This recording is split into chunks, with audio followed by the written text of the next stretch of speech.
This is the Instant Speed Podcast, episode number 62. Our guest today, none other than Matt Rogers, pro player, the head honcho at PCG Grading, pin thief, all kinds of things. We're going to talk to Matt Rogers real quick, but hey, I want to tell you about our sponsor, as always, is FAB Cards. Yes, FAB Cards. It is where fantasy and reality meet.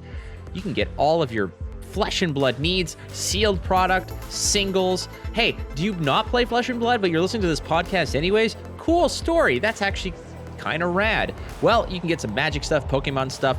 They do all kinds of great stuff over at FAB Cards. So go to kfabcards.com. That's www.kayfabecards.com. Get all that stuff shipped directly to your door. FAB Cards, be who you want to be.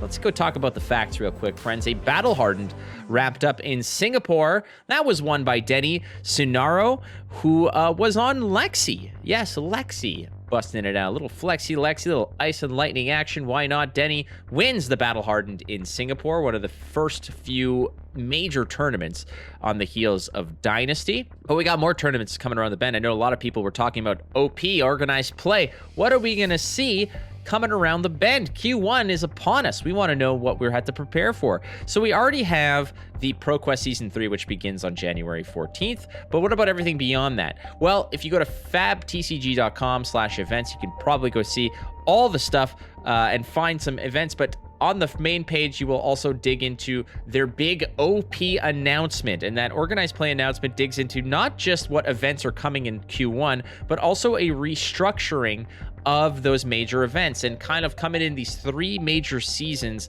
that culminate in Pro Tour, in National Season, and finally in Worlds. But the things that you need to keep on your radar in terms of bigger events, there's a bunch of battle hardens, but I'll tell you when the callings are. There'll be a calling in Indianapolis on February 3rd through the 5th, as well as finally another calling in Auckland, New Zealand on February 24th through the 26th. So keep that in mind. January armory kits have been announced. There's some pretty sweet stuff in there as well. Some surgical extractions, some cut to the chase extended arts, another throne room playmat as well. But most importantly, we're going to get a cold foil Arachne Huntsman. Yes, the newest hero, the assassin class, is going to get the cold foil treatment. So go to fabtcg/events, look up on the armories that are around you. Go play, get out there. It's the holiday season. What else you got better to do? We're going to sit at home with your family, singing Christmas carols and other nonsense? No, you got to go to your LGS, support them, get those armories under your belt, and win yourself a cold foil Arachne. The Speedy Awards. What the hell's a Speedy Award, you might ask? Well, it's kind of like a Dundee, but we don't get to go to Chili's. Basically, Instant Speed Podcast wants to look back on the year and award and recognize some of the community members, cards, all kinds of stuff that you guys are voted on. We've already received hundreds of votes for various categories like, hey, who is the community champion? Which community member has really gone above and beyond to bring more love and joy to the community? What LGS has been a champion for the community that has really put their heart and soul into supporting the game and the community? Who's the best cosplayer of the year? How about your favorite set of the year? There's all kinds of different categories. So check out the Speedy Awards and get your votes in, because those are going to close in short order and we got to actually put that show together. So the Speedy Awards are around the corner. And I also want to take this opportunity real quick to wrap up by saying, if you haven't checked out the Flesh and Pod podcast, great people there, Logan, Abby, and Jordan, they just announced most recently that they're going to do a little bit of a restructuring because Abby and Jordan are going to be leaving that show. I don't know if it's because Logan pushed them out. I don't know if Jordan is going on the lam because he may have done a few too many degenerate bets and they're catching up to them. I don't know if Abby played flip it or rip it with their marriage certificate and now they have to sort that whole nonsense out. Not my business. I don't know. I'm not a doctor. But all I want to say is that if you guys go send some love to our good friends at Flesh and Pod, it would mean a lot to me, to them as well, because they do a lot of good work. So go check out Flesh and Pod and send Jordan and Abby a nice little note of love because they're good people. All right. Like I mentioned, our guest today is Matt Rogers. We dig into holidays He's a Christmas guy, or is he? We talk about PCG and the grading company and where they're at with things like Fab Slabs. We talk about Dynasty, flash in the pan, longevity, where's the hype for Dynasty, and we also talk about Auckland and the callings and the OP schedule, so you do not want to miss it, friends. Here we go. Matt Rogers joins us on ISP. The Instant Speed Podcast welcomes back one of its favorite guests of all time. That's basically what he has told me, that I have to say this. These are the rules about bringing in the Matt Rogers to the show. Matty, my man, my friend, how are you, buddy? Yeah, I'm good, mate. And thank you for having me on, and all the lies that you obviously tell your viewers.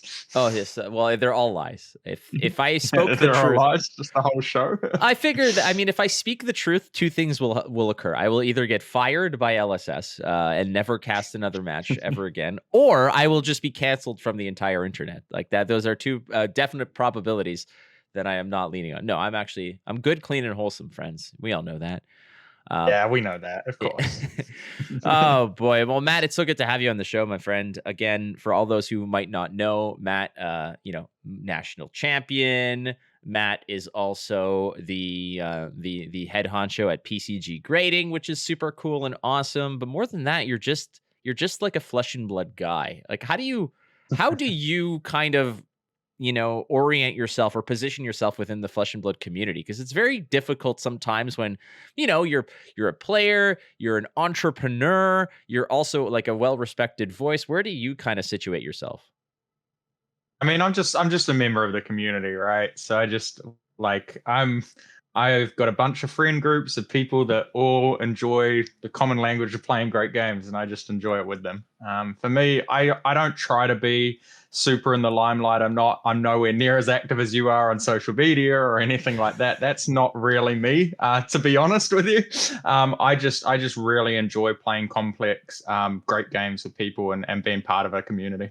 I think it's because you have actual things that you're doing. Like you have productive endeavors that you're out there kind of tackling, while meanwhile I'm just out here yelling into the ether and posting memes on Facebook, and not Facebook, Twitter, but all that kind of jam. So, but hey, you and I have come a long way from me thinking that you hated me for a longest time to where we are now, and I think this is actually hating you. Oh, I mean, what?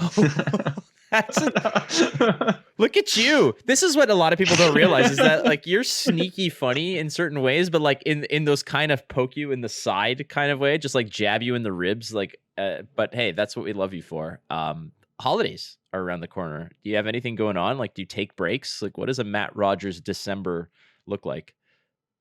Yeah, so we close down. PCG closes down on the 24th, or at least New Zealand office does, which is the office that I run the day-to-day on. So we close down on the 24th, and we reopen on the 11th of January. So we got quite a big break there. So yeah, it's going to be good. My distribution company also closes and matches the dates up. So same thing. So I do have a break. I'll be, tuning in with things with the other officers here and there, but that's, literally a few hours, maybe 10 or 15 hours over that 3-week period. So I'm gonna go to the beach. It must be nice. Like, 3 or 4 weeks off. Like, how do I apply to be a Matt Rogers employee? Because it seems like there's some good things there. Besides, obviously, the evil Matt Rogers as like your overlord, kind of just, making sure that the rest of the other 49 weeks of your life are complete miserable hells. But like, how do you how does one get involved? Like, do you hire employees? Like, what's your whole deal here? Like, PCG is your kind of baby, right? And like, do you hire people? What kind of boss are you? Yeah. Obviously, we hire people. We have graders, and we have people all up and down the chain. But between my things, I have about 30 employees in New Zealand, and then we've got the offices overseas as well. Obviously, not all of them work for PCG.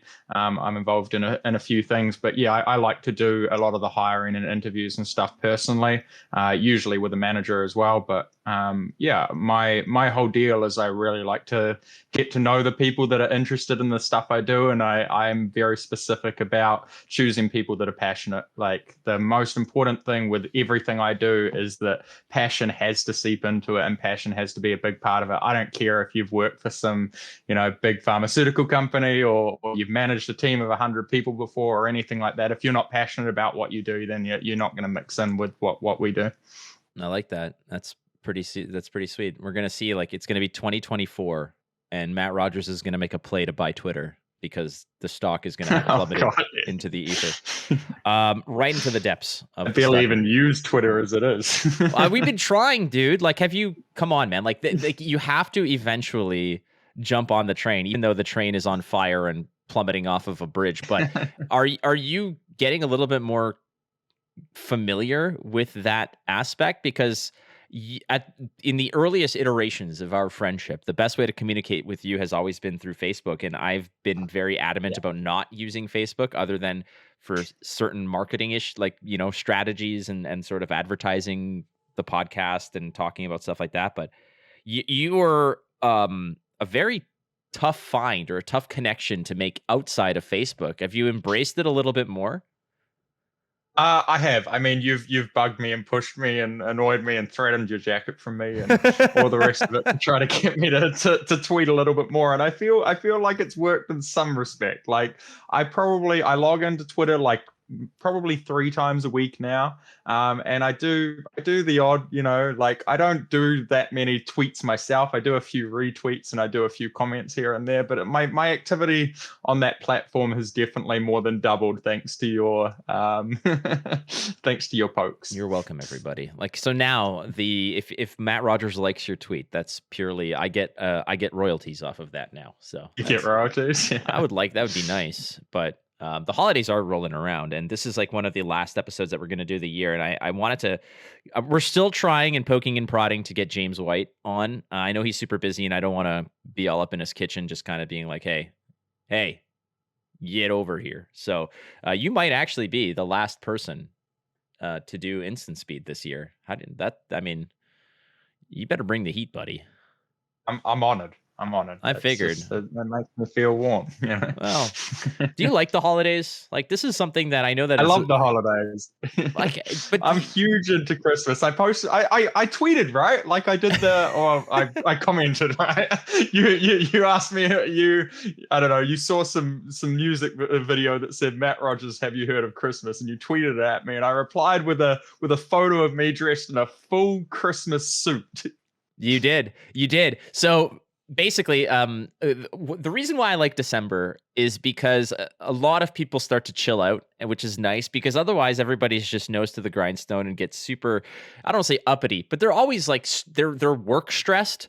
And that's a different kind of stress because there's no real payoff besides, hey, I get to go to work the next day. But December stressed is a different type of stress where people have to put on this like happy face, but they're still feeling that same kind of, but what I like about December, besides the stress, obviously, is that I get all kinds of great preview channels. Like I don't watch TV very much. I don't have any. I get whatever basic channels that come with my internet connection. Like I get, like, here in Canada, with Bell, if you get a certain internet connection, you usually get it bundled with like the basic channels. But in December, they throw all these preview channels at you. And it's like, here's some movie channels and some other stuff, just so you can see, so that next month you can buy them. And if you're not already over the top. But one of the channels, like you said, was, I was looking through it and there was like a movie or something called Matt Rogers, Have You Heard of Christmas? And I just lit up because I was like, do they have Christmas in New Zealand? Of course they do. Okay. But that is guaranteed. I promise you, Matt, those are some questions that I would definitely have received had I, pushed more of the holiday theme for like the questions for Matt Rogers part. But people think that like New Zealand is this like upside down kind of universe where, on Christmas you put the presents up the chimney instead of down the chimney.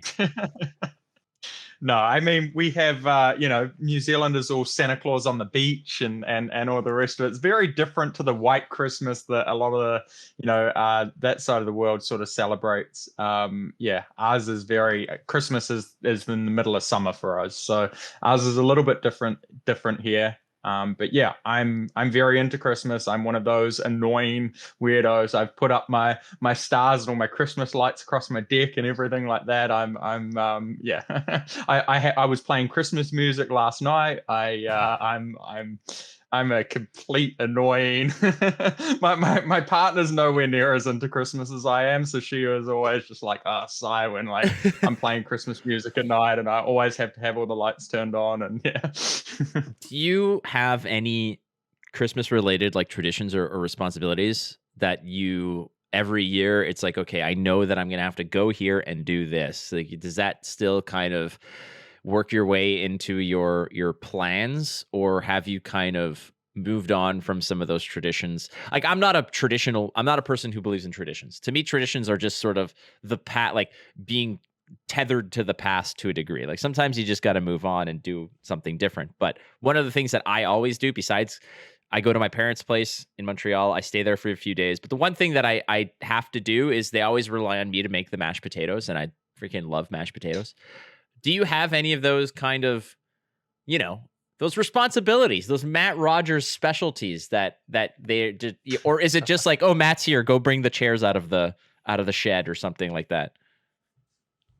I mean, I go I go and have Christmas with my family every year. All of the kids in the family always are very. There's a lot of anticipation because obviously I'm a little bit of the fun Christmas guy, and I ran card shops and toy shops and all the rest of it. So I'm right into like kids' toys and stuff. And I always go a little bit wild at Christmas. I love shopping for kids. So they all, generally love the presents that I get them. I get quite a few. So, I kind of, when I turn up to Christmas, I kind of often turn up with like a big sack full of presents and toys and whatnot. So that's kind of always been my jam. Yeah, that sounds pretty damn good. That you don't grow out of that. Like the one thing I will say is that like as I've kind of grown older and presents and all the stuff that we get, I'm no longer asking my parents for stuff because most of it I feel like we work or our passions are very specialized. It's something like if they ask you what you want, and you're like, I want flesh and blood cards, but I want specific ones, and I don't want you to get ripped off, and I don't want you to go buy singles, and I don't want you to get the wrong packs, or or don't get me blitz decks because they're exactly. but that's the kind of thing. So now it's to a point where like I tell my parents, I'm like, all the things that I would want, I can either get them cheaper or more, or there's a specific place I want to get them from, or you're gonna get the wrong stuff. And like it's either computer parts or cards. And it's like, to me, it's like, just let me do it. And in which case it always comes back to the same thing where I'm getting socks and underwear. And like that to me is amazing. Have you sort of like transcended that place where socks are now like the best thing? Because I don't like shopping for socks, and getting a pack of socks, it's like there are very few better feelings than a fresh pair of socks. I mean, it's weird, but I'm kind of with you. Like, when I get socks and stuff for Christmas, I'm happy because that's I've probably got a few holes in the ones that I currently have that I was meaning to throw out and still hadn't yet, and it's all just going to work in quite well. It makes my life easier. So yeah, I'm in. Yeah, they're like sneakers. Like they're comfortable, but at the same time, the protection ain't quite the same anymore. All right, so PCG, where are you at with PCG, the growth of the company? Last time we spoke, you were talking about things like FAB slabs. And I have to say, because this is one of the most, frequent questions that I got in terms of, having you on the show. People like Darth Prentice, Jim Van Fleet, both of them just basically saying FAB slabs when. You mentioned that these are going to be new types of grading protection for particular cards that will fit in a deck box. They'll be a little bit more... they'll fit on the game board. We saw you at Worlds and you showed up with all the slabs and all the graded cards. And obviously it's very cumbersome. It's very, it takes up a lot of real estate on the board. So where are we at with FAB slabs? Yeah. So, FAB slabs, they have been in the pipeline for a little while. I know I probably teased them a little bit too early, but yeah, these things go through so many iterations. I think we've declined like 4 or 5 different samples, and there's been changes and stuff that we've been constantly making, and all of these processes, like, yeah, they go through weeks, because then if you want to make a change, like if it's not stacking right, or you want to add like a different sort of slot or whatever for the label, or change that or anything like that, like it has to go back into a production schedule. So generally, if I make a change to a slab, I'm looking at another like six weeks before I see that change again, because they have to they have to produce me a bunch of samples, and that has to be fitted back to a production line. And the thing is, with these plastics companies and slabs and stuff at the moment, is the production line is so full.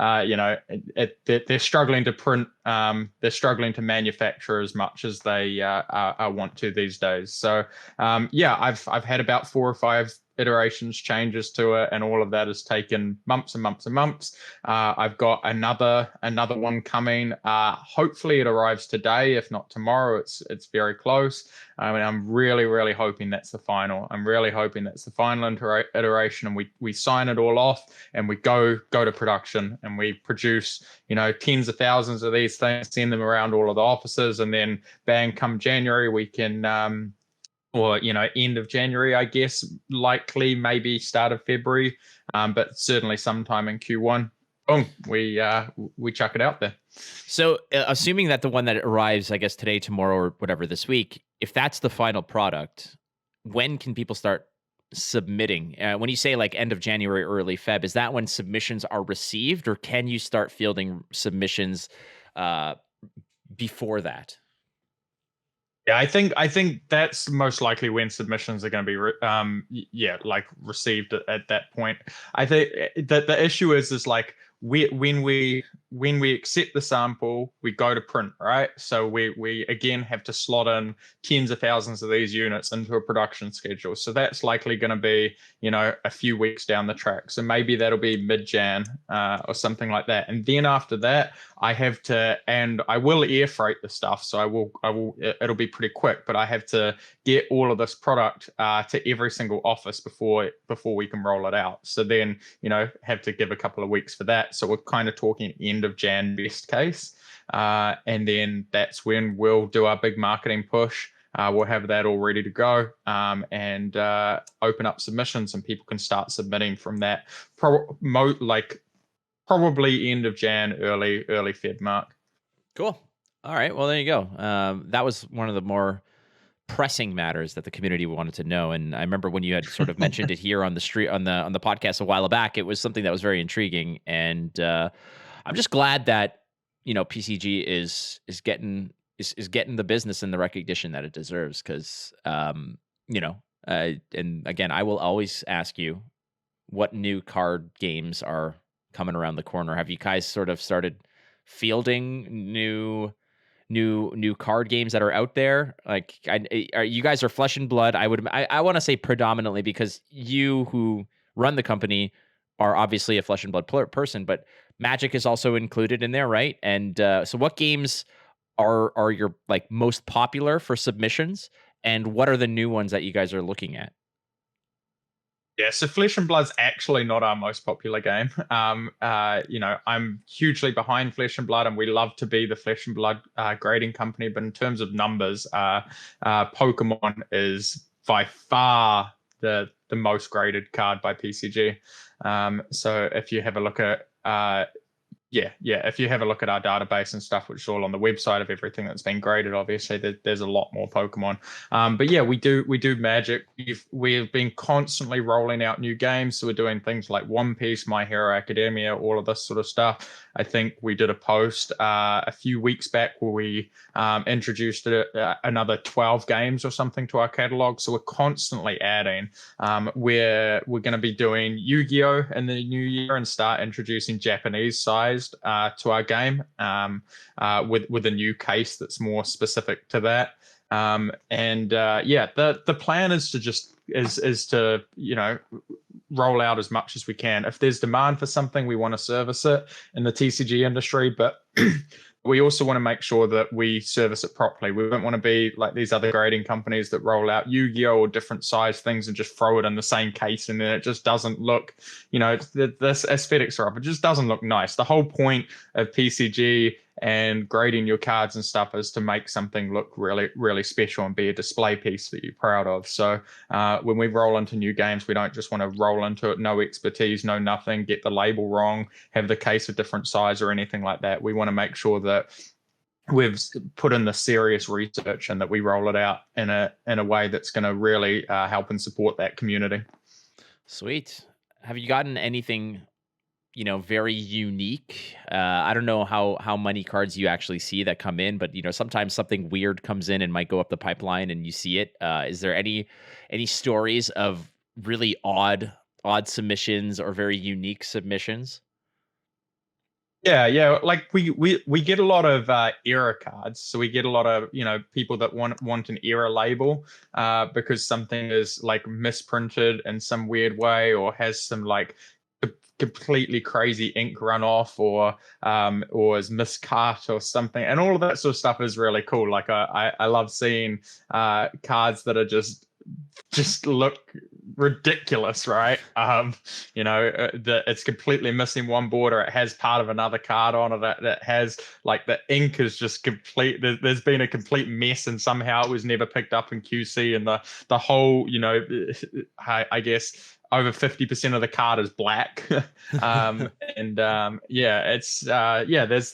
some really cool and crazy, weird and wonderful stuff coming through. I would imagine that at a certain point when you're grading a card, it's like, okay, corners 9.5, edges 9.5, surface 9.5, centering 0. Like that in itself, like I feel like that in itself must be like, it's like, well, the centering has to be 9 or better or 0. Otherwise it's worthless. Like I feel like in terms of like those errors or miscuts, that feels like where you're at. How do you sort of grade something like that? Like what if somebody shows up and, like you mentioned, some of these odd miscuts, where like there's 10% of another card on the sheet at the top or the bottom of the card. Do you just grade that as a 0, or is that a completely separate kind of grading that you have to do for an error or a miscut card? Yeah, it's a completely separate kind of grading. So in terms of grading centering, so the lowest centering that we do is on one axis, like a 1 to 9 or 1 to 10, something like that. So basically, where the if you're looking at top and bottom border, the top border is like 10 times as thick as the bottom border, basically, or the left border 10 times as thick as the right border. If it goes anything past that, it's now an error label. So it's now the centering is not taken into consideration in the usual way, and you on the label of your card it states error miscut or something along those lines. So that's really fascinating. I wasn't like, again, these are all just kind of new parts of this whole industry that I'm completely, ignorant to. And when it comes to errors and miscuts, like, is this this is a whole different ballgame when it comes to collecting, because people are, I think, just frankly focus on this aspect. Are miscuts that much more valuable than like the originals? And to what degree? Like, would a 9.5, would a 9.5 cold foil common equipment be worth, how much more value would it hold if it's a 9.5 miscut of the same card? Yeah, well, that's the interesting question, because the collector's market for that is it's small and but it's quite passionate. So you can find that people, if they're collecting miscuts and they want certain things and certain cards that mean something to them, or that are cut in a certain way or whatever that's different to maybe other ones in their collection, so they're really trying to get like a specific type of miscut, you can see these people, especially if you get a couple of them, just like bidding these cards up to crazy amounts. Like there are Facebook and whatnot auction places where people auction off miscut cards, and I do watch them because I am very interested in that, and I see some cards that are going for 3 times, 3-4 times their value. Sometimes if it's a $10 card, for example, it could go for 50 times its value. You know what I mean? Like if it's miscut or misdone in a very certain era that people were trying to find or trying to get, they'll just pay whatever they have to pay for it, I guess. So what is your most coveted piece? What is your collection centerpiece? My collection centerpiece. I don't think I have a specific one. I don't think I really have a specific collection centerpiece. I mean, my collection centerpiece would be the gold foil tunic that I won at the calling. And that but that's in St. Hung's collection. So that's my centerpiece. He just has it.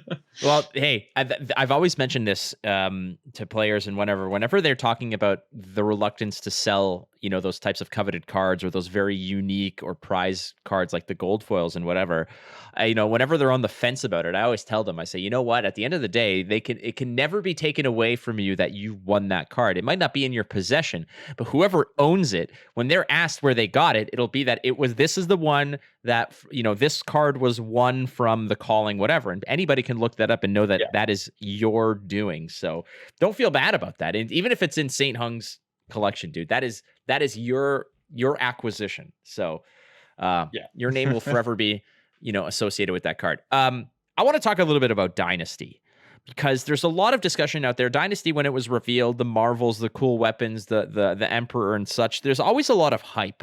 But I feel like a lot of that has kind of just been turfed in the past couple of weeks ever since the release. We're currently recording on December 13th. So essentially a month and a couple days have gone by. And a lot of the hype, a lot of that really, that wave that people ride on when a new set comes out has kind of just, hit the ground.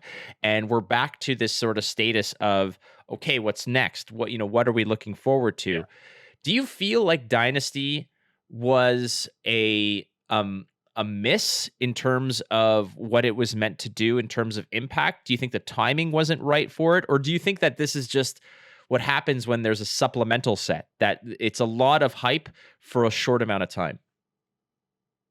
Yeah, I think the timing is the biggest thing. I mean, it's partly all of the above, but definitely the timing. Like if it had come out just before Worlds, there'd be a lot of hype on it, because people would see the way these cards are getting played on the competitive scene in all these different ways, and there'd be a whole lot of stuff to muck around with. But the thing is, like, this set kind of came out after the season of play was over. So we're not seeing a whole lot of people tween with decks, and we're not seeing the top teams and stuff come out with ways to use these cards or whatever that spikes up that that kind of interest in this new stuff and what you can do with it and everything like that. We're not really gonna see the highest level of that until we get into ProQuest season in January. So I guess we are in that kind of lull period just before that, where I mean, we've all opened all of our product. We all got our case or whatever, and cracked our packs and got our cool stuff. And a few people are mucking around with it and putting some videos up here and there. But there's not a mass amount of that. And the products are all open now. Not many people are opening much more. And the initial decks and brews and ideas and stuff are out there, but it's not at a kind of extreme level yet. So I think this is just inevitable. This is just what's going to happen when there's not a Pro Tour around the corner, or a big calling, or ProQuest, or national season, or anything like that.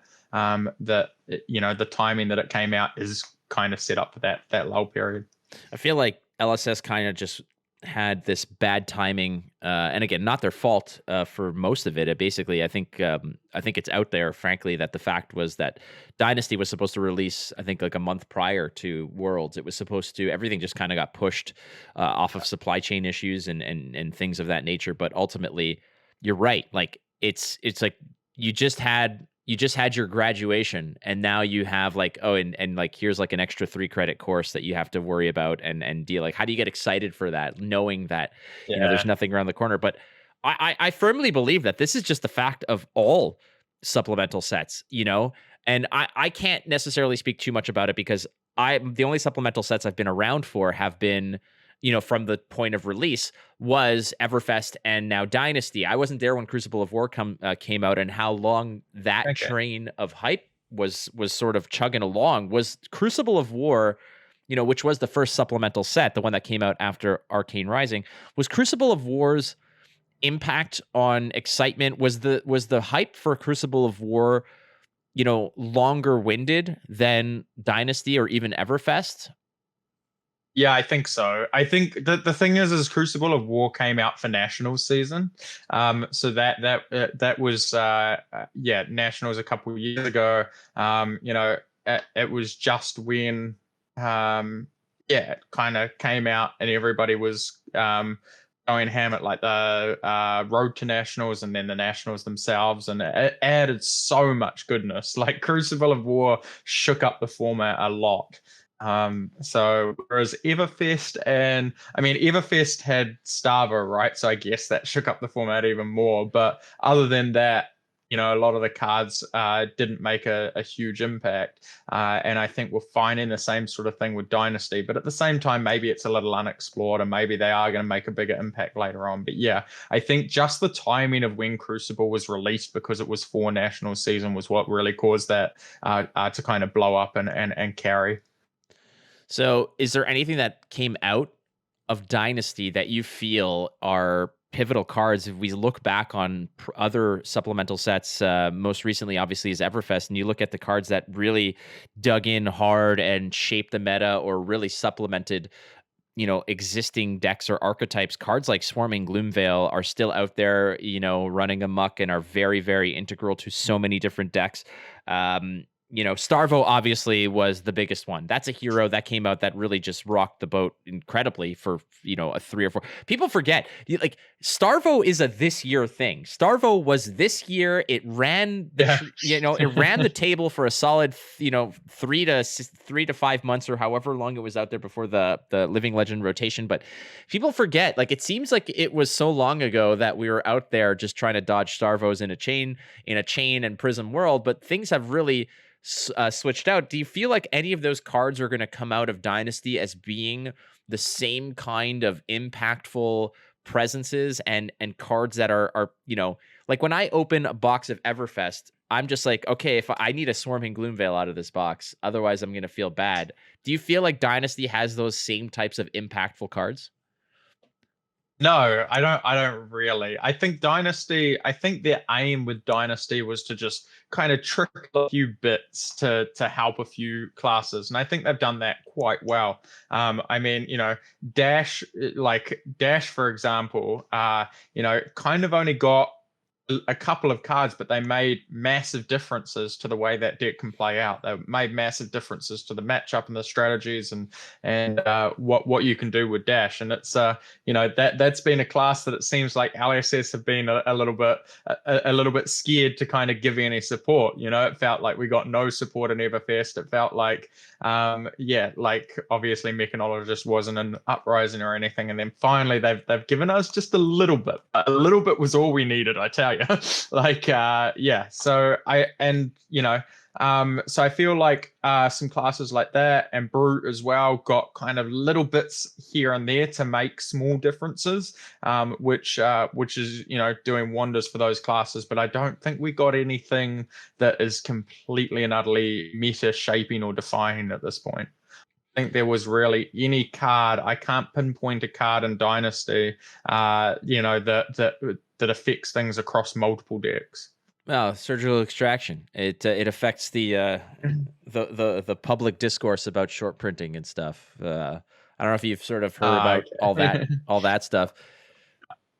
Do you think surgical extraction? I haven't. Okay, so well, basically, like when I think in the first few weeks that Dynasty was out, everybody was talking about the fact that surgical extraction, people are not getting as many as they may have thought they would get. Like they'll be like, oh, I only got one in a case, where I got like 2 of these and 2 of these and maybe 3 of these and whatnot. And so there was this discussion about surgical extraction maybe being short printed. Now, this was never substantiated by, heap loads of evidence. It was mostly done by people saying, well, what are your stories of surgical extraction being short printed?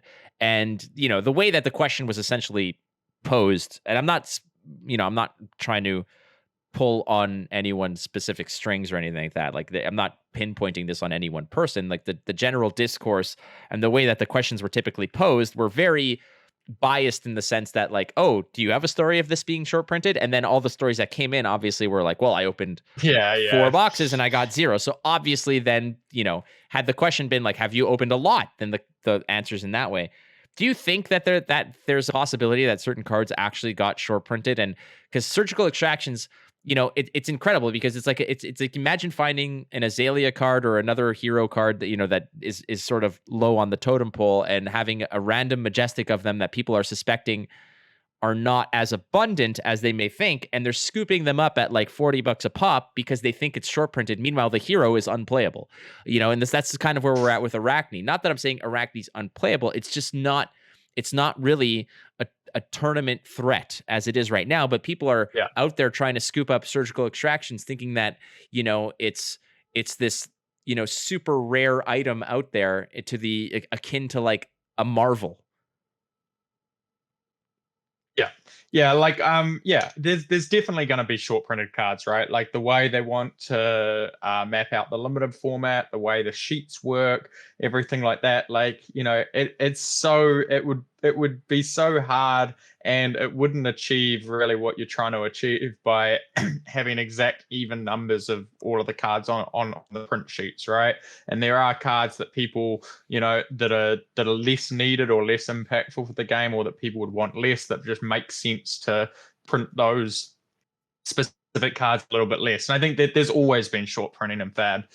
Maybe it hasn't been as publicized as now, but there always has been short printing of certain cards. I think that that's very much a possibility. But it's the same sort of thing. Like if you ask everybody for their short print stories, it's like if you put out a post and say how many people flip heads more often than they flip tails, well, all of the people that flip heads more are going to be the people that come forward and say, yeah, me.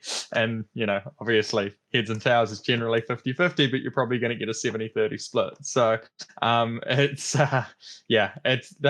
always a hard one to kind of nut down unless you actually have some definitive factual proof from a large sample size. Oh, I didn't get any mechanoids. I opened a case, I got 0 mechanoids. So they must have printed 0. There's 0. There's none. They're short printed. So there's none out there. Yeah. And that's the thing. And like I opened my case and I got surgical extractions, and I was like, do I just flip these? Like, do I actually ride the train of fear and panic and actually just sell these while people think that they're short printed? Again, they very well could be. I'm not out here to say that they're not. It's just that the data it's all sort of speculative and based on people's own personal experiences. So I'm not saying one way or another, but in my mind, like, you ask me, what is surgical extraction short printed? Well, it's no more short printed than anything else. In fact, I would say that card XYZ is more short printed because I didn't get one. Again, it's all subjective in that regard, but I want to just discuss real briefly the Marvel Emperor. Now, I think I completely misjudged what this card's value was going to be, and I highly applaud whoever opened the first one and sold it. The first one sold, because the value of this card, I thought, a 1 in 10,000 pack drop is so scarce. It is so scarce. It's less than a fabled, right? There's almost no opportunity to actually pull one reliably in any way. It's not like, well, I buy 4 cases, I'm likely going to get this is a very, very difficult card to pull. I was under the impression that something of this ilk was going to be, especially since it's a hero, since it's something that lives on the table, I thought that this was going to be like a $3,000 to $4,000 US card that people were pulling, and maybe it stabilized in the 2,500 to 3,000 range. But now you can get them for under $1,000, no problem. Do you feel like a card like the Marvel Emperor is something that may have missed the mark in terms of collectability value? Or do you think that this is something that they'll continue to do and say, hey, we don't really care about the value, the monetary value of the card. It's the novelty of these very rare versions that are swimming about. What are your thoughts on the Marvel Emperor and its kind of massive decline from day to day in terms of financial value? Yeah, I mean, I love I love this Marvel 1 in 10,000 pack thing. I think that's really cool. I think it adds so much to like the fact that you can just open this incredible rare thing that that you know, something like a Marvel Emperor, like in a country like New Zealand, what are there, like 10 in the whole country? That's so cool that in your local game store at your armory prize or something, you could like crack one of those. What a story. That's just yeah, really, really incredible. So I love the idea of doing that, but I do think it probably missed the mark with Emperor. Maybe that's what they were going for, maybe it wasn't, I don't know.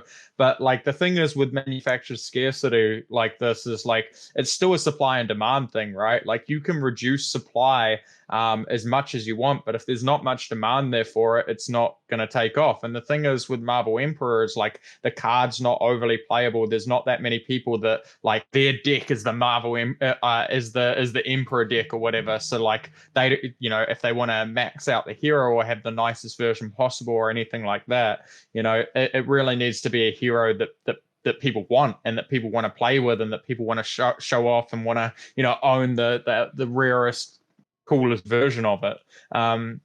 So I think you have to hit that balance, right? Because we're not just a collector's game, we're a collector's and a player's game, right? And there is a balance between the two.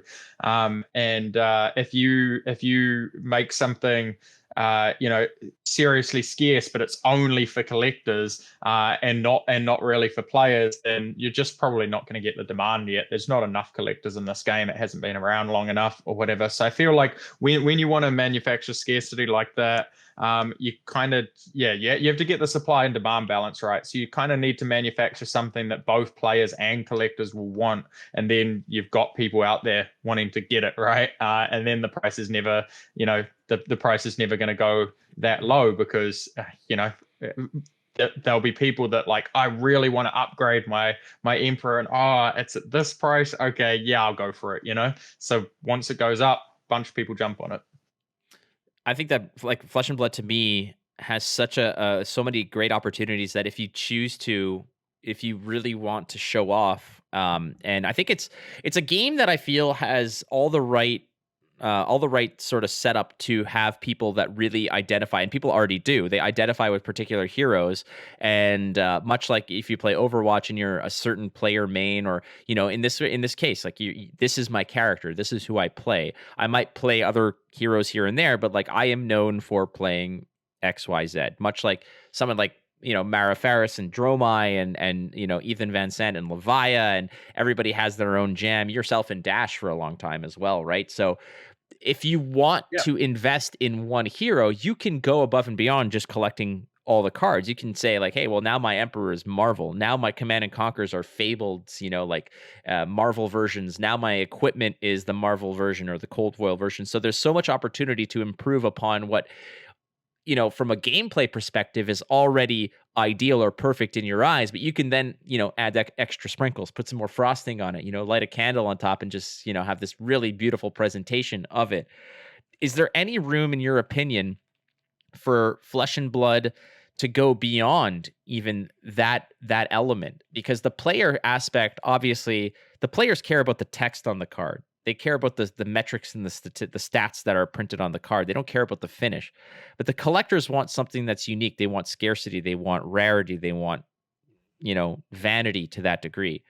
Do you think that LSS has much more room to potentially sort of pivot or widen those margins where collectors can find more joy? Do you think that there's anything left in the tank?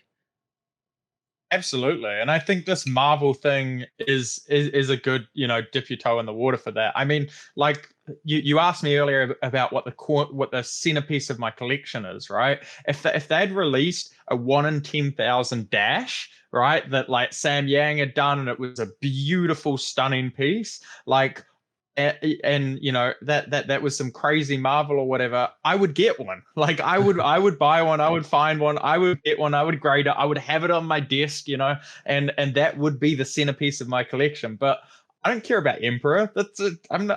Emperor means nothing to me, right? Like it's just a new hero, a new card. It's part of the lore. He's whatever. Dead, but Matt Rogers. To me, it doesn't resonate. He is dead, and here you are just speaking ill of the deceased. You're despicable, but I love you. But yeah, like there are cards like Dash for me, and that card is Kano for other people, and Azalea for other people, and Bravo and whatnot, and all of these cards that they could do that for, which I think would have a massive amount of demand if they're well designed by the artists and they're these beautiful little showpieces. I think it would hit it perfectly, and 1 in 10,000 people would be out there going for them, and these cards would go for crazy amounts and hold crazy value, and then collectors would also want them, and yeah, it would just I think there's huge room to do more of that sort of stuff, and I think they should. I think it's a really cool thing to do. Last little bit I about want my Dash. I don't blame you. Okay, well, you know what? Like, let's ask this, and then in that case, do you feel like okay? There's the Marvel treatment. I am just aching for these. And this is more geared towards things like sports cards or movie collectibles, trading cards, and such like that, like autographs. One of Yeah. ones or one of tens or on card autographs that are inserted in there. Now, this kind of, you're kind of just transcending into the sports collectibles or movie card collectible things. But like I've seen things where it's like, hey, here is sports cards do this all the time. They put like game used pieces of equipment, be it jersey or equipment or bat or ball or whatever, into the card, and it's a thicker piece and whatnot. Now that I don't know what the hell you would put in there. But in my mind, other cards, for instance, like there's like Star Wars collectible cards, like trading cards, and in there they add in original artist sketches and stuff like there. Like they're just one of ones that are very, very rare. Obviously now Magic is putting out things that are numbered. Like here's a foil version of this card that is Yeah. numbered on 500. Do you think that might be overdoing it to a degree? Or do you feel like, where is that perfect balance where you're no longer a card game and you're more of a collectible? Because in my mind, I feel like I look at what something like Magic is doing, and I love Magic. I like playing Magic. I like playing Magic with my friends, but I look at the business model and how much they're spewing out all this stuff where it's like, okay, Yeah. am I gonna jam down $200 for this product to get this rare piece of equipment or this rare version of something that ultimately is the same? Like there's no thrill of the hunt in that regard. And at a certain point, where's that balance? And at a certain point, where do you no longer become a card game and you become like a collector's trading card kind of loot box game?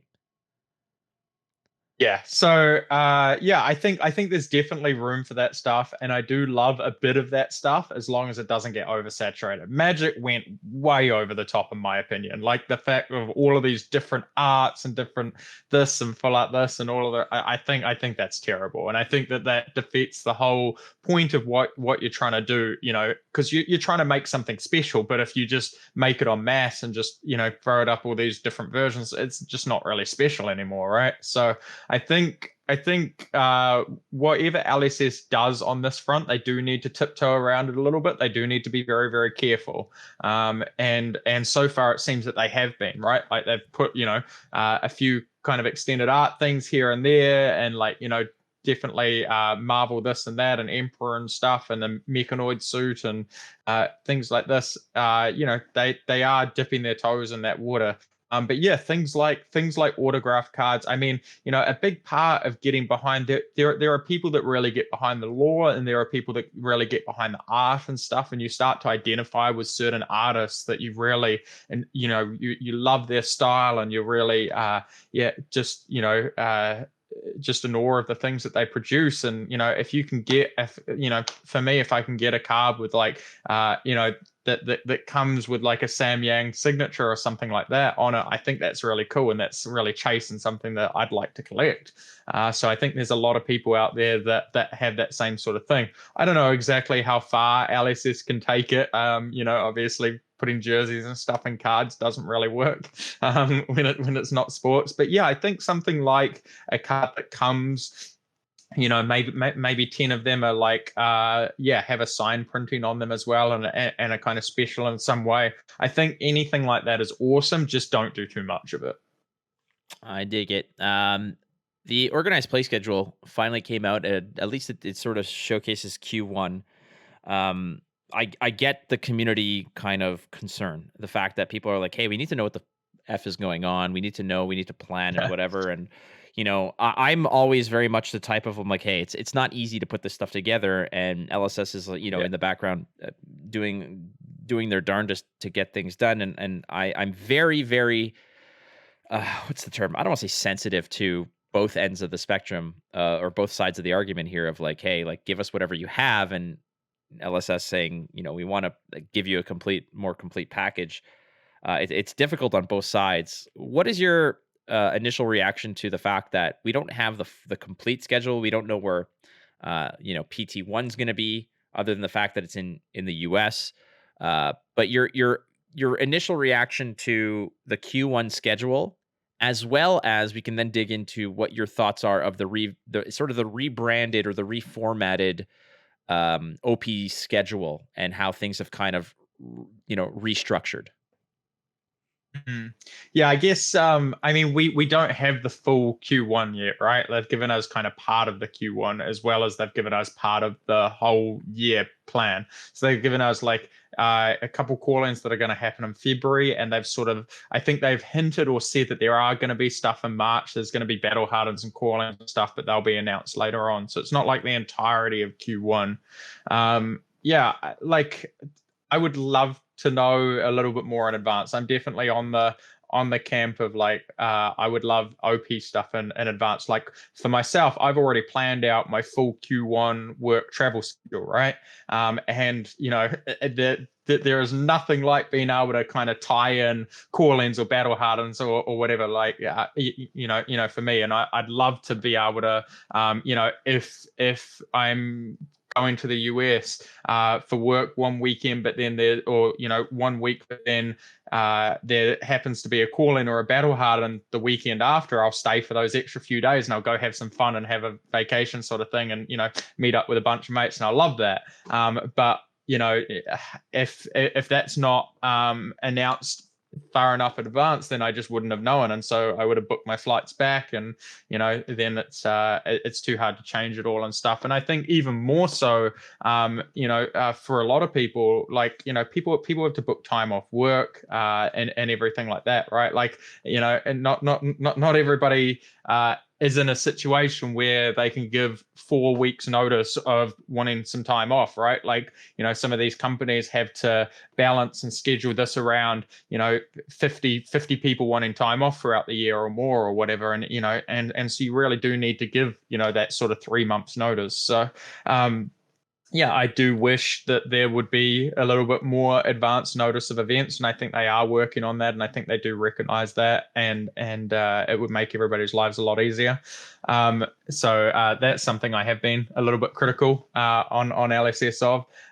But yeah, I think the snapshot that they've given us, these February events, and kind of how the rest of the year is going to look, and the fact that the first Pro Tour is going to be a little bit later on, it's going to be in the US, and there's just going to be all of that valuable information and stuff we want to hear. And I think my reaction to it wasn't positive or negative. I think my reaction was just, oh yeah, this is cool. I mean, I think a lot of people did get a little bit burnt out last year, or felt like they did have to commit to traveling quite a lot to play the game at the highest level. So I understand condensing it down a little bit more, just having one Pro Tour and one Worlds. Yeah, I'm neither in favor or against that. I'm glad that they're not scaling anything back real. Even if they're scaling back from 2 Pro Tours to one or whatever, they're not scaling back the prize money or PTI invites or gold fours or anything like that. So it feels like they're still kind of on the same track there, which is awesome. And so yeah, overall, I think I'm medium on the announcement. Okay. Hey, that's fine. I mean, the one thing for me has always been, it's like I don't want to. I understand this. Like it's a big thing, and like the one thing that I always try to circle back to is like, okay, at a certain point, this whole kind of rosy cheeked, outlook of, well, LSS is just kind of just, they're doing their best. They're a small company and big things happened and they weren't ready for it. Well, eventually you Which have is to. also true. But No, that yeah. is absolutely true. No, you're not wrong. Like, again, I've said this multiple times, and I truly mean it. And where LSS was like expecting a baby, and then 7 popped out, and it's like you can be ready for a certain level, but if you're not ready for that kind of magnitude of what's going on, you're playing catch up, and suddenly you need a second room for all the baby. Like you're kind of you're Yeah. rushing to play catch up, but it's not because of anything bad that's occurred. It's because of your ultimate success. You're kind of eventually chasing your own tail, trying to catch up to your own success. And I think that, putting out a cool game and having a great product can only buy you so much leeway until eventually you have to become a business. You have to have all your I's dotted and your T's crossed, because now you're coming to a point where, like you said, it's it's 2023. 2022 was a successful year by many metrics. Yeah. 2023 is another one where you basically had 2022 as a way to shove it up all the critics' asses of saying, you guys doubted us, look what we did. We awarded $1 million.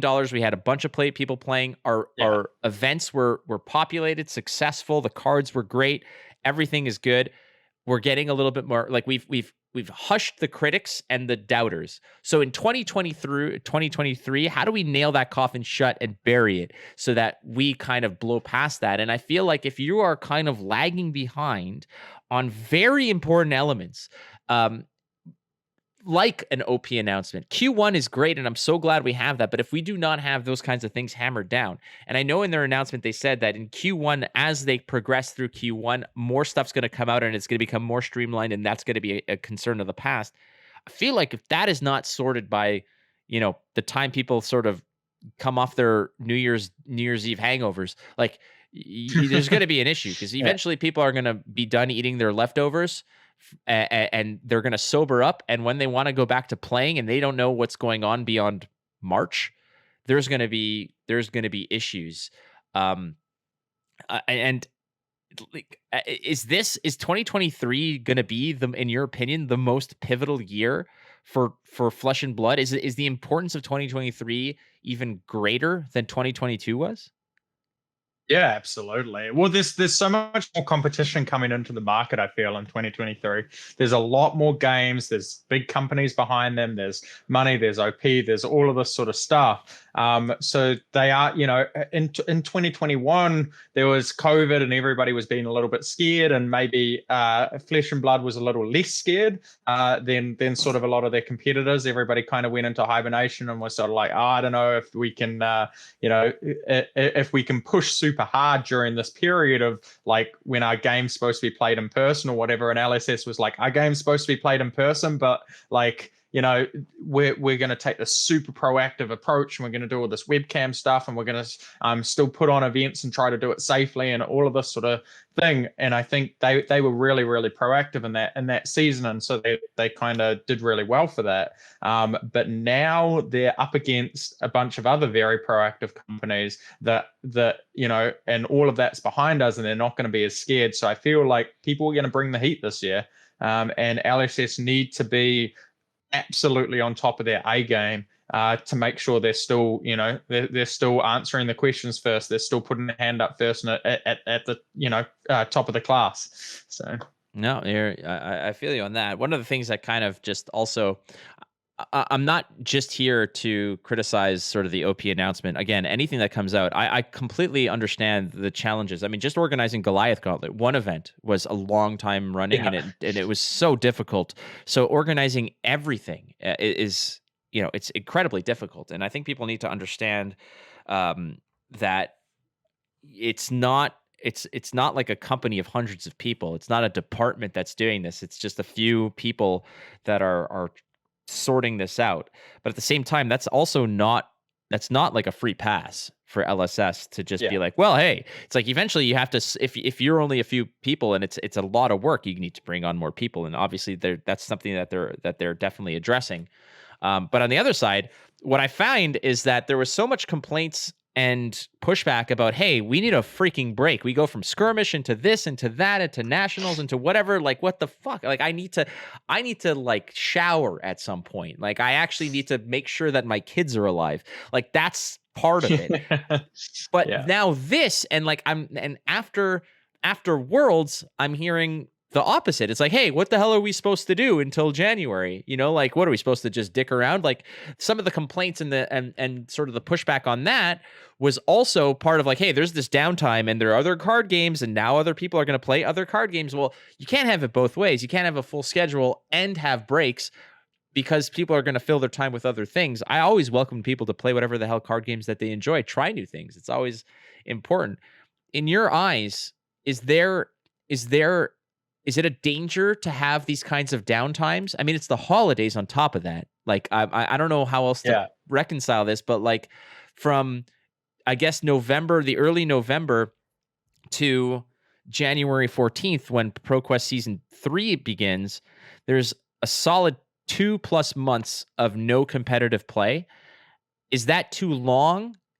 Are those kinds of concerns about no major tournament season or no major organized play season, like, are those justified in that regard, or can you have these kinds of big pockets of time where people can just, where LSS can say, hey, we gave you new cards, chill the F out? Yeah, I think downtime's important. I think it's all important, but it's just about finding the correct balance, right? Which is so hard, and you're never going to be able to please everybody. Like, there's always going to be a whole lot of people that are like, oh, the downtime's too long, or oh, the downtime's too short, or whatever, because everybody's different, right? That's what makes us all unique. So, I think it's important to have it. I think it was a good choice from their perspective to have a bit of a downtime between OP and have that coincide with the holiday season and allow people to kind of take a break and do other things as well. But they just have to be really careful on getting that balance right. I think that maybe this downtime is a little bit too long. Just personally, last year leading up to Worlds, I was getting a little bit burnt out. I was like, man, there's so much going on with this game. There's so much to do and play and stuff. I am definitely going to need a break after Worlds. And now I'm at the point where it's like, man, I really want a big event again. I really want to like play, play something again and be like testing for something and stuff with the team and all the rest of it. So now I'm like starting to consider, I'm like, do I just go to Indianapolis? Like, just so that I've got a big event at the start of February there? Yes, like, you do, Matt Rogers. Yeah. You absolutely do. No, what you do is you fly to Toronto and we road trip there, because that's most likely what I'm doing. But if you're, dude, I'm not even kidding you. How long's the drive? It's so here's what we did last time, because for the last calling in Indianapolis, I wasn't working it, but unfortunately for Craig Krempels, Craig got sick the night before and couldn't make it to work it. So they called me. I was already en route to Indianapolis. I went from Toronto to Buffalo, New York, which is about a 2-hour drive. I went there to meet my buddy John Blevins. Yeah. And we were going to go together. So I stayed at his place. We ended up waking up at like 2 a.m. But midnight the night before, I got a call from like Tannen. And Tannen's like, do you have any nice clothes? And I said, well, like in general, like the answer is still no. But so we ended up driving because Craig got sick. So they asked me to fill in for him. I was going to go play that whole event, but it was from Buffalo to Indianapolis was an 8-hour drive, and we left at I think 2 a.m. Oh my gosh! But so all in all, Matt, 10 hours with Flake. That is like that's like a sweepstakes grand prize, dude. Like that stuff is like that's a raffle prize right there. Like you're this is a freebie for you. I mean, a lot of this we've been talking about balance and where like it's too much and not enough and like trying to get it right. I feel like 10 hours is too much Flake. A 5-hour road trip, I'd be all in, man. I'd be all in. But 10 hours, you're going to annoy the hell out of me. Oh, you bastard. It's also very true. This is why that whole drive with Blevins was such a joy, because him and I have such gelling personalities. We're just as annoying to each other. So it kind of, we absorb it. It's kind of like, a fire Pokemon versus a fire Pokemon. We don't take burn damage. Like, like we're just sending it back and forth. But I'm just saying. I'm only kidding. I'd like to think that you and I are like that too. I think so too. Listen, that's where we get into the nitty gritty. Like 10 hours dude, 2 hours into that drive, and like we would eventually one of us would just blurt out something like, So if you were a sandwich, what kind of sandwich would you be? And then, we just get into the weeds on that nonsense. For an hour, yeah. It just also, just to close out that thought, like, people who are kind of pining for an OP announcement, and people kind of sort of poked and prodded me a little bit and saying things like, hey, why aren't you a little bit more upset about this? I am upset about it. I mean, I wouldn't say upset. I'm just more concerned because for many people, not having an OP announcement means that they cannot figure out how to get time off of work. They don't know which events that they're going to go to, what cities they need to plan for, or what arrangements to make. And I completely sympathize with that. And that is not easy to do. Trust me, I know, because many of these events that I've worked, I don't get the green light that I'm actually going until a couple of weeks prior, where I have to make all the arrangements and figure that. Yeah. So when people are like, why aren't you a little bit more nervous about no OP announcement? In my head, I'm like, well, I'm not nervous because I know that 2023 is going to be flushed out and it's going to be very hardy in terms of events. I'm not concerned about that. I'm not concerned in the same way I might be concerned about other card games I've worked for, where the professional play schedule dwindled from 7 events a year or 8 events a year to down to like 2. Like, that's not the concern. The concern for me is like, I need to know, because I need to know what the hell I'm doing to pay rent. Like, this is a real concern for people like myself as well. And this is why, and again, just because there's a tournament, like a calling, it doesn't mean I'm going to work it. Like, that's not a guarantee. I float from event to event, and am like always concerned. So an OP announcement to me is more, it's not so much like, awesome, there's more events. It's like, awesome, I have more opportunities to possibly kiss the right asses so that I can go and get a paycheck and pay rent for the next month. Like, like that's kind of where I'm at. And it's a very scary endeavor. And so, like, trust me, everybody who's listening to this and it's like, why aren't you a little bit more rattled about it? I am so freaking rattled. I am absolutely rattled.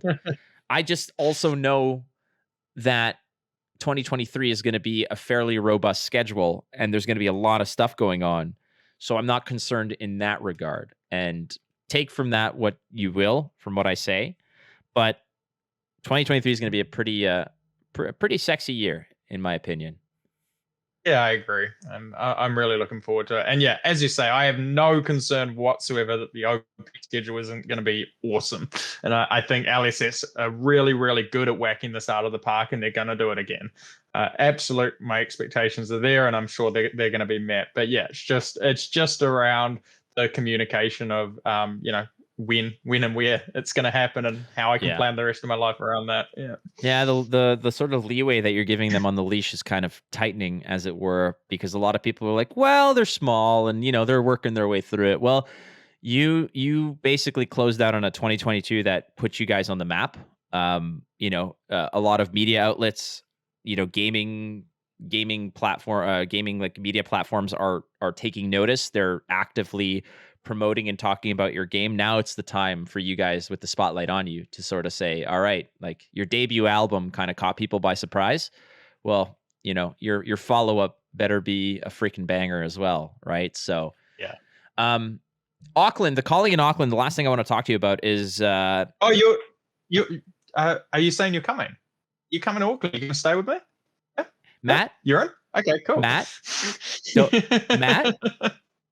If you invite me, I will start accumulating air miles like you have no idea, dude. I am going to. You're invited, man. You are there. Come to the call in Auckland. Legitimately, do it.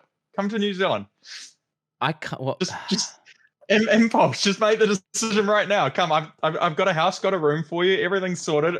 Mate, I'll pick you up from the airport. Like, it's all sussed. Like, all you have to do is say I'm coming. Oh my God. Right, oh my God. Well, I can't commit to it yet. You put me on the spot. This is what I'm supposed to do to you. You can't do this to me, Matt Rogers. This is revenge. Oh Lord. I already gave my parents my Christmas list. I don't think a first class flight to New Zealand is going to be something that they're all about. I will say this. I worked in the airline business for 5 years. I was like management in the airline business for a while. My father retired as an executive in the airline business. He has a lot of great travel privileges and stuff. If he wanted to go to New Zealand, he can get a ticket to New Zealand today and go and sit in first class, and it doesn't matter to him. He's just not a jet setter, which is really odd to me because I see his privileges that he obviously worked hard for. He worked with you know, the airline industry for like 35 years. Like he earned that privilege of being able to just get on a flight whenever he wants and go for free. I, on the other hand, don't have that privilege, but I will try my best. When is it? When is the Auckland calling again?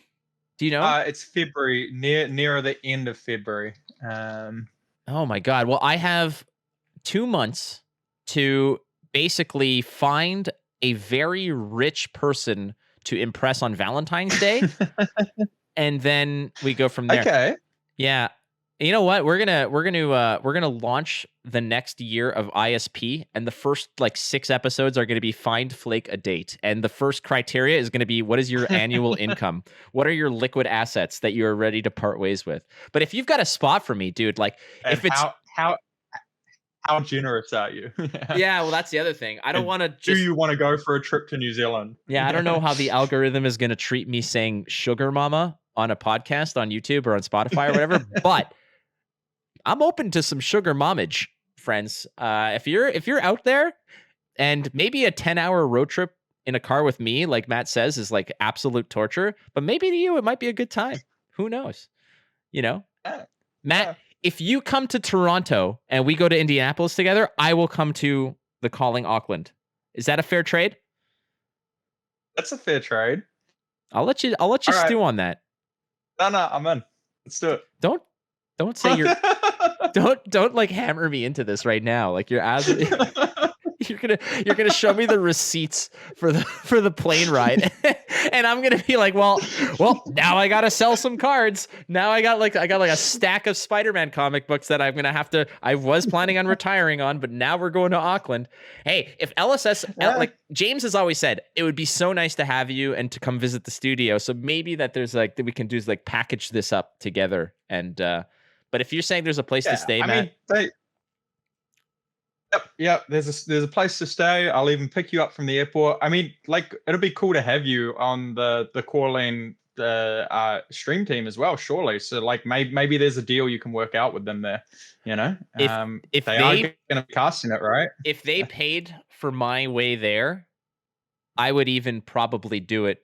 I don't say do it for free, but I would take a huge pay cut just to be there. I think that just the experience is worth it. I'll see. If anyone's listening over there, please get in touch. But you already said you're coming to Toronto, so wait, what? Rewind. All right, last couple questions. I just want to talk about the Calling Auckland, which again, you kind of said that I'm going to be there, which I guess I have to be now. 24th of February, by the way. I just looked it up. Okay, perfect. So 10 days after Valentine's Day. Yep, chuck that on your calendar. 10 days after my birthday. You know, my birthday's on Valentine's Day. Is it? No wonder you're such a so you got to come for my birthday. Yeah. I guess I could. You know what? Why don't I just move there forever, and then we don't have to worry about it, and then we come back to Toronto together as just 2 dudes who came back to Toronto. Cale McCreath, wonderful human being. Always a good option to pull up some salty logs off of Talashark. Great dude. Oh, yeah. Asking, with the upcoming Auckland Calling being classic constructed, who would your ideal top 8 players from that region be? And how would you like that top 8 bracket to play out? Now, I don't know if he means specific players, like actual names. I suspect that's what Cale means, but also maybe like even what a good distribution of heroes would be in the top 8 as well. Yeah, I mean, I think always it's a good sign for the health of the game and the health of the meta game to have a good distribution of heroes. So I'd love, something where there's not more than 3 of a specific hero on top 8. And ideally there's like at least 4 different heroes. So there's like a good mix of like 2, 2, 1, 1, 1 or 3, 2, 1, or something like that, right? Like we definitely want to see a good distribution, so it's a healthy meta game. In terms of people, I'd love to see like it not just be known names, right? I really want, it's amazing when you see a top 8 when it becomes kind of breakout events for people or people that aren't overly known, but they have put in the work and they are really, really dedicated to the game. And have got into an amazing point with their hero or come up with an out of the box deck or whatever. Like I love stories like that. I think I definitely like to see a couple of people like that make it through to the top 8. I'd love to see influential people, people like Kiki that was in the finals of the last Auckland calling that I played against in the finals there. I'd love to see Kiki make that top 8 because I think it just does a lot for people that a lot of others look up to and get inspired by and everything like that. I think that really helps the community as a whole, right? Like if we can look up to people that inspire us and say, if they can do it, I feel like I can. And if I think that's amazing for the health of the game. I'd love to see myself in there. I definitely want to put in the work, and I want to I guess defend my Auckland calling title, and have a good go of it. And then there are some people that I think are incredible at the game, specifically here in New Zealand and in Australia as well. People like Dennis and Justin that many people won't know about internationally, but they are phenomenal players, and they haven't really had the chance to break out yet. I know that Dennis has got him right up there, top tables and pro tours and worlds and whatnot, but never quite broken through to the top 8.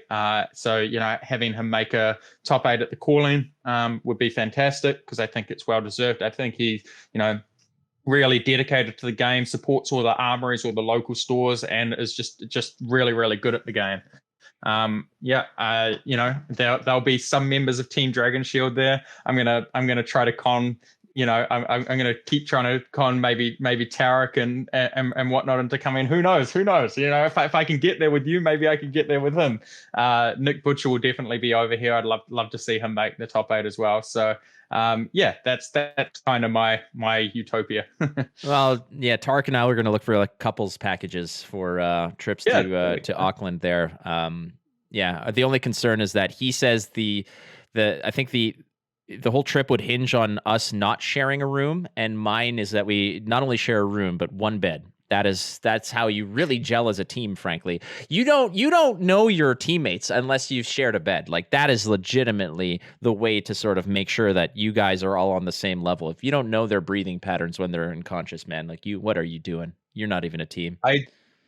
I definitely shared a bed with a few teammates back in the days of Magic, grinding and trying to play Grand Prix and Pro Tours and stuff, and doing it on the cheap and sharing beds. So yeah, I'm with you, and I got both options for you guys. So we can kind of con them in, being like, hey, we can stay at Matt's, we each get our own room and everything, and then you guys turn up and I'm like, oh, sorry, I gave you a room to somebody else, you're sharing with Blake. Like, yeah.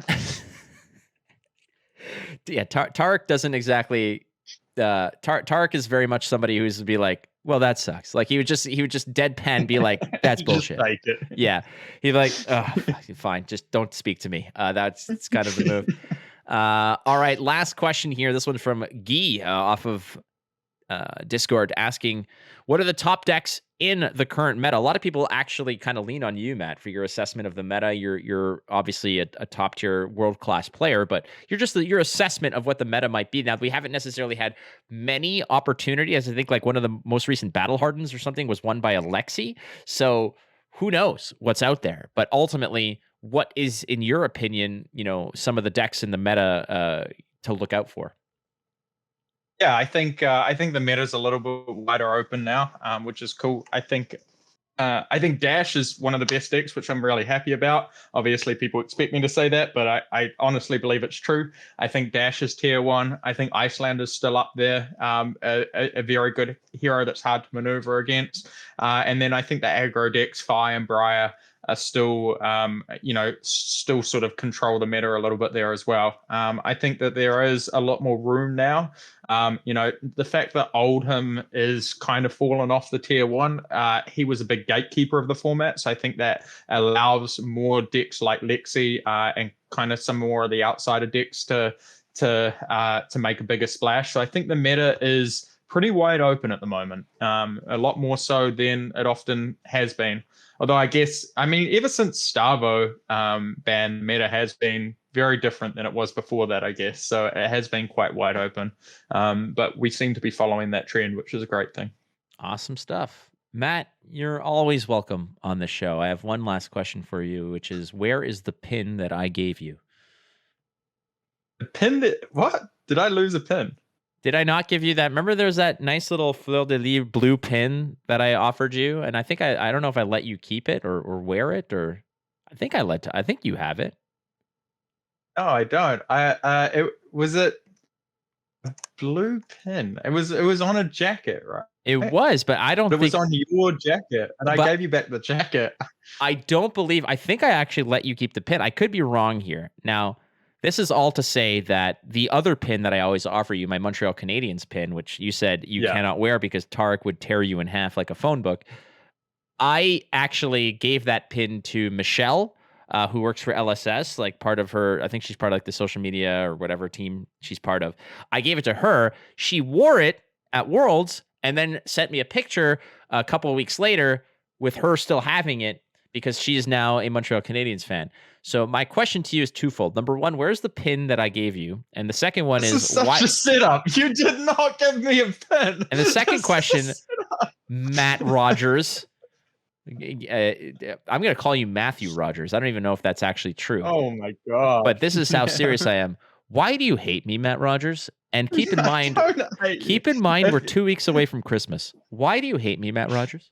If you had given me a pin, I wouldn't forget that. I would. I've not accepted or received a pin from you and then lost it. You're setting me up here, and I know it.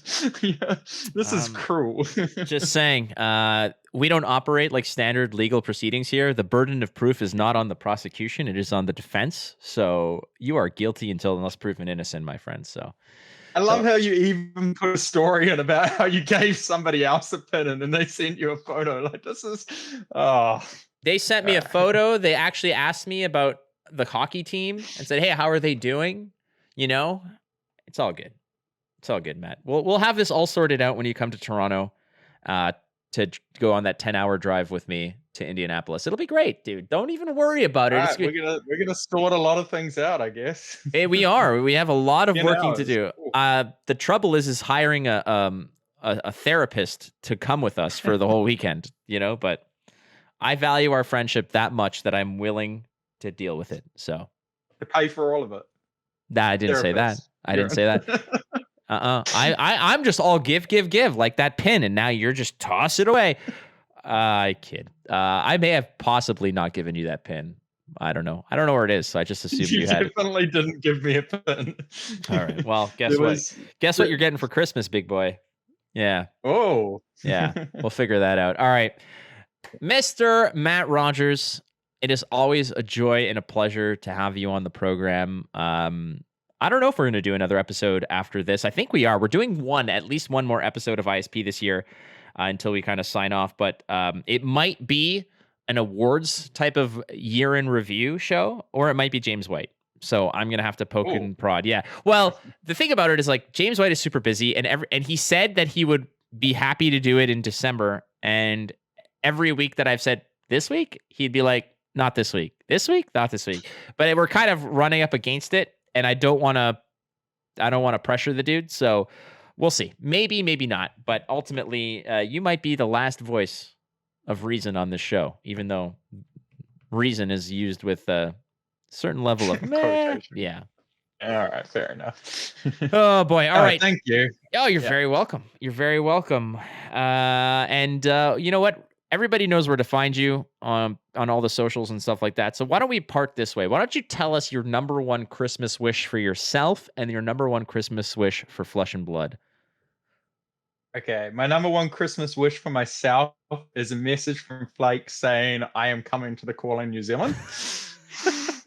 I have booked my flights. And my number one wish for Fab is just I guess just more OP announcements, more forward OP announcements that say, hey, we're going to do all this cool stuff and it's going to be here and this is when we're going to do it and you should come and be a part of it. And I'll be like, yeah, I'm going to come and be a part of it. All right. Well, my friend, I sincerely appreciate you being on the show this time and every previous time you've been on the show. You're a wonderful human being, a good friend, and we love you, man. Not just me, but everybody does. You're a good dude. Love you too, man, and thanks for inviting me on. I really enjoy your show and coming along here and just chatting with you and stuff. And we always go way too long, to be honest. We do. To anybody that actually sat through all of this, thank you. Thanks for your support of the show, and thanks for listening to us. And I hope you got something out of it and aren't about to end it and be like, well, that was a waste of my life. And if you are, then well, thanks anyway. So dramatic. Oh boy. Well, my partial Christmas wish is like so selfish because I hope that 2023 for you is just you sucking so hard in Q1 at all the events that you just quit and join the broadcast team. That would be it. Maybe a Matt Rogers. We can have like a Matt and Matt show. The M&M podcast would be brilliant. M&M podcast. Oh. Mm-hmm. Extra peanuts. Love it. All right, friend. Thank you so much. We can record it all on the road trip. We can record 10 episodes on the road trip. There you go. Don't say that because these are all brilliant ideas, man. Oh God, Jesus. Okay. All right. We're going to draw the line here. That's the end of the episode. So friends, all right. Thank you so much for tuning into our sponsors at Kayfabe Cards. Go to kayfabecards.com, and also BCW Supplies for helping us out. This to our wonderful patrons. Thank you immensely for your generosity and your support through the year and onward and forward. Friends, don't forget to be kind to one another, and you're not losing if you're learning. So keep playing the game. You might win. We will see you next time on the Instant Speed Podcast. Well,